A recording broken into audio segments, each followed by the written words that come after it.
بفضله ورحمته تغفر الذنوب والخطيئات. أشهد أن لا إله إلا الله رب البريات، وأشهد أن سيدنا ومولانا محمدا عبده ورسوله خير المخلوقات. والصلاة والسلام على رسول الله سيدنا محمد بن عبد الله وعلى آله وصحبه ومن تبع هداه وله. أيها الحاضرون يرحمكم الله، أوصي نفسي وإياكم بتقوى الله فقد فاز المتقون، حيث قال تعالى في كتابه الكريم: أعوذ بالله من الشيطان الرجيم، يا أيها الذين آمنوا اتقوا الله حق تقاته ولا تموتن إلا وأنتم مسلمون. أو قال تعالى في آية أخرى: فاتقوا الله ما استطعتم. Sidang Jum'ah di Masjid An-Nahdah PBNU Keramat Raya Jakarta, yang semoga senantiasa Allah curahkan rahmatnya, hidayahnya, inayahnya, riayahnya, keberkahannya kepada kita semuanya. Amin ya rabbal alamin. Alhamdulillah, siang hari ini kita bisa hadir di masjid ini dalam rangka menjalankan sholat Jum'ah. Semoga hadirnya kita di masjid ini Allah catat melalui malaikatnya sebagai amal khair kita, amal soleh kita, untuk bekal di hari kemudian kelak. Amin ya rabbal alamin. Ayyuhal hadirun yarhamukumullah. Di dalam kitabnya Nasaihul Ibad, Syekh An-Nawawi Al-Bantani, seorang ulama yang punya dua kebangsaan, Indonesia, Nusantara pada saat itu, juga Al-Hijaz, Makkah Al-Mukarramah. Al-Hadirun yarhamukumullah, di dalam kitabnya Nasaihul Ibad disampaikan, dituturkan oleh beliau bahwa arba'atul jawahir fi jismi bani Adam. Kita ini sebagai anak cucu Adam di dalam diri kita itu ada 4 mutiara given, taken for granted. Allah berikan kepada setiap manusia 4 mutiara. Hanya kadang manusia tidak menyadarinya. Apa 4 mutiara itu? Al-aql, wad-din, wal-haya, wal-amal as-salih. Setiap anak cucu Adam mesti mempunyai akal pikiran. Setiap anak Adam mesti mempunyai keyakinan, disebutnya sebagai ad-din atau agama. Setiap anak Adam mesti mempunyai al-hayat, rasa malu. Setiap anak Adam mesti mau berbuat amal soleh sekecil apapun. 4 mutiara ini ada pada diri kita, hanya kadang-kadang kita tidak menyadari. Allah bekali hidup kita itu diantaranya dengan 4 hal ini. Dengan akal, maka manusia bisa membangun peradaban. Gedung megah seperti ini dengan 8 lantai itu adalah kerja akal. Tanpa peran akal sulit untuk bisa membangun gedung 8 lantai, bahkan gedung-gedung pencakar langit. Allah anugerahkan kepada setiap manusia akal pikiran.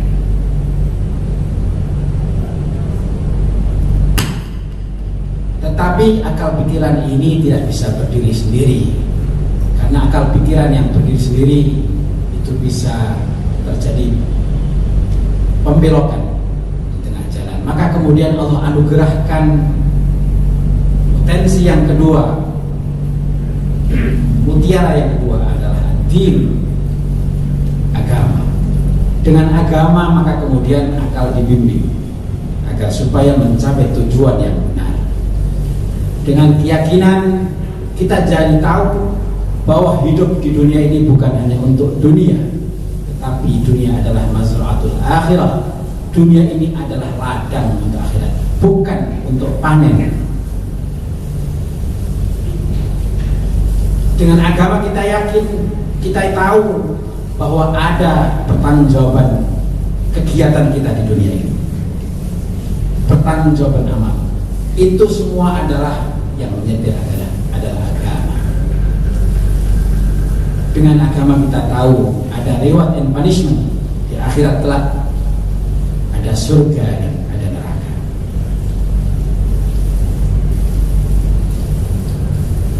Mutiara yang ketiga adalah al-haya, rasa malu. Rasa malu itu ada pada setiap diri manusia, tetapi rasa malu itu nanti bisa hilang juga. Orang bayangkan kalau manusia itu seperti binatang, tidak punya pakaian, tidak berpakaian, di jalan tinggal jalan saja tanpa pakaian. Itu tentunya bukan manusia. Manusia itu salah satu di antaranya adalah potensinya adalah punya rasa malu. Sehingga manusia secara fitriah itu ketika dia di luar rumah, di luar kamarnya, di luar ruangannya, dia akan berpakaian sebagai ruang yang patut, yang pantas untuk dilihat, dipandang oleh orang lain. Ayat hadirun yarhamkumullah. Kemudian yang keempat adalah al-amal as-salih.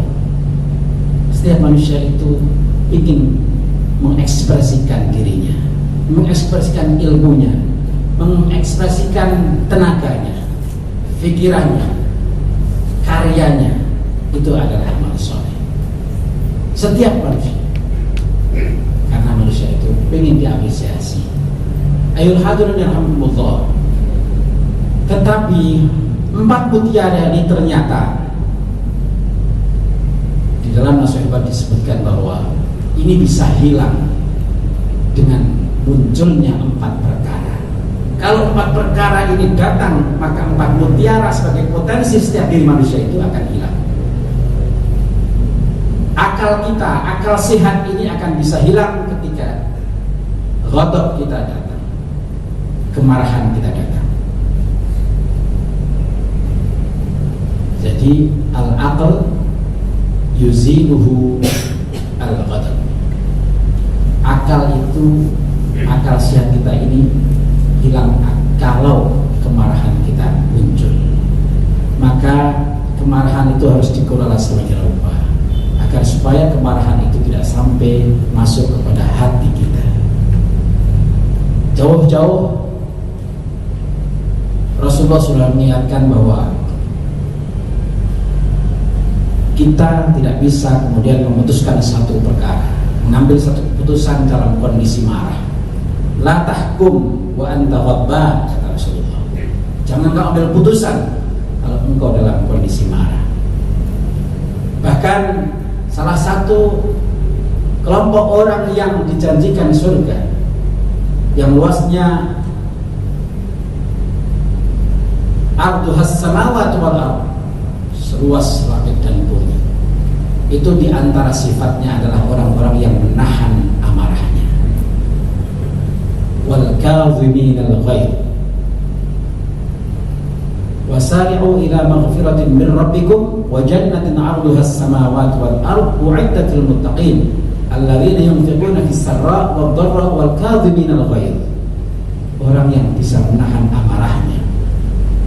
Al-ghaidh dengan al-ghadab ini ada perbedaan.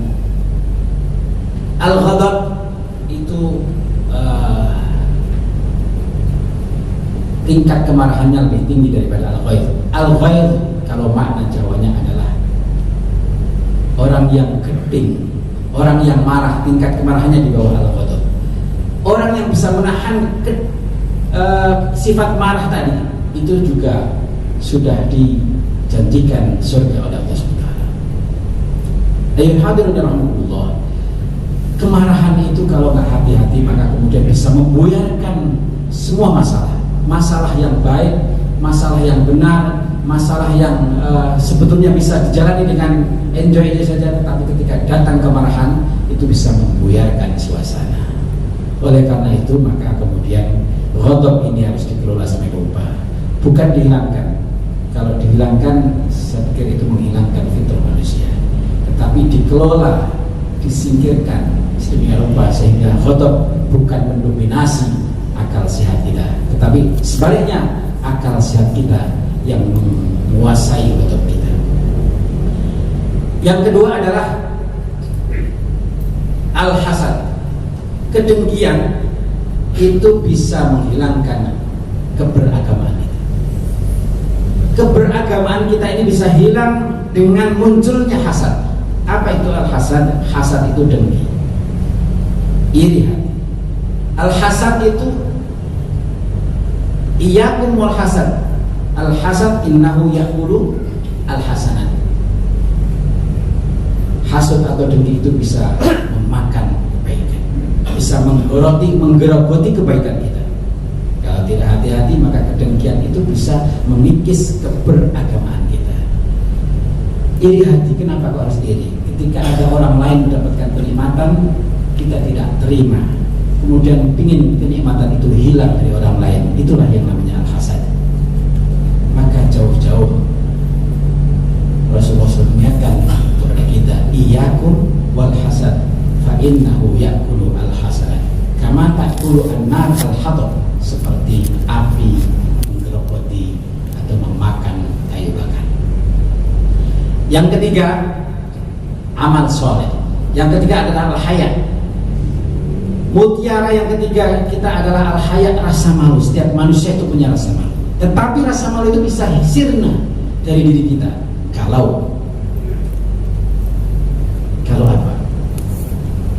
Rasa malu itu kemudian ada tomak, rakus, hirs, loba. Ketika kita mengharap lebih dari kemampuan kita, mengharap lebih dengan cara yang tidak bagus, tomak, maka kemudian ketamakan itu bisa mengikis rasa malu kita. Karena kadang-kadang idealisme kita itu tergadai kalau kemudian tomak ini mendominasi rasa malu kita. Jangan sampai kemudian tomak ini yang mendominasi, tapi sebaliknya rasa malu itu yang bisa mengelola tomak kita sedemikian rupa. Tomak tidak bisa dihilangkan karena itu adalah juga fitrah manusia. Tetapi bagaimana mengelola antara tomak sama al-haya tadi, sehingga bukan tomak yang mendahului haya, tetapi al-haya yang mendahului tomak. Yang terakhir adalah al-ghibah. Mutiara yang keempat itu adalah amal soleh. Tapi amal soleh kita itu bisa sirna, bisa terpinggirkan ketika muncul ghibah kita. Senangnya ngomong kejelekan orang, senangnya ngomong kejelekan orang, itu namanya ghibah. Ghibah akan bisa mengikis amal soleh kita. Oleh karena itu maka di majelis yang sangat mulia ini, forum khutbah ini, khatib menyampaikan wasiat pesan agama agar supaya kita menjaga 4 mutiara yang ada pada diri kita dengan menyingkirkan 4 perkara yang lain. Yang pertama adalah akal sehat kita harus kita selalu gunakan, keberagamaan kita untuk menuntun akal kita, dan yang ketiga adalah rasa malu. Rasa malu itu harus kita jaga di mana-mana. Dan yang terakhir adalah amal soleh harus kita pupuk selalu agar supaya kita digolongkan menjadi orang-orang yang mempunyai celengan, yang mempunyai tabungan nanti di akhirat